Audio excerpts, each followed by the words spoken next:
মধ্য আফ্রিকান প্রজাতন্ত্র আফ্রিকার হৃদয়ে অবস্থিত একটি দেশ, যেখানে প্রাকৃতিক সম্পদ রয়েছে কিন্তু মানুষের জীবন আজও দারিদ্রতার ছায়ায় আটকে আছে। ঐতিহাসিকভাবে এই দেশটি ছিল ফরাসি ঔপনিবেশিক শাসনের অধীনে।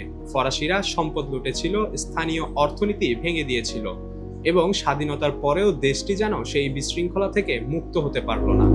আজকের দিনে মধ্য আফ্রিকান প্রজাতন্ত্রের মানুষ যুদ্ধ, অস্থিরতা এবং রাজনৈতিক সংকটের সঙ্গে লড়াই করছে। দুর্বল অর্থনীতি, থমকে যাওয়া কৃষি উৎপাদন ও রপ্তানি এবং কাজের সুযোগও বেশ সীমিত। সব মিলিয়ে দারিদ্রতা ব্যাপক এই দেশটিতে। এখানে প্রতি 4 জনের একজন মানুষ খাবারের অভাবে ভুগে এবং দুর্ভিক্ষ যেন নিয়মিত আতঙ্কের মতো দেশটিতে নেমে আসে। দারিদ্রতা শুধুমাত্র একটি দেশের সমস্যা নয়, এটি আমাদের মনে করায় ইতিহাসের অবহেলা, অব্যবস্থাপনা এবং রাজনৈতিক অস্থিরতা কিভাবে মানুষের জীবনকে নিয়মিত প্রভাবিত করে। তবুও এই দেশের মানুষ আশা ছাড়েনি।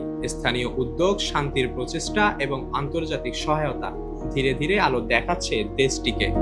মধ্য আফ্রিকান প্রজাতন্ত্রের গল্প এক ধরনের প্রতিরোধ, যা আমাদের শেখায় সাহস ও সহমর্মিতা দিয়ে আমরা যে কোনো অন্ধকারকে আলোর দিকে ফিরিয়ে আনতে পারি।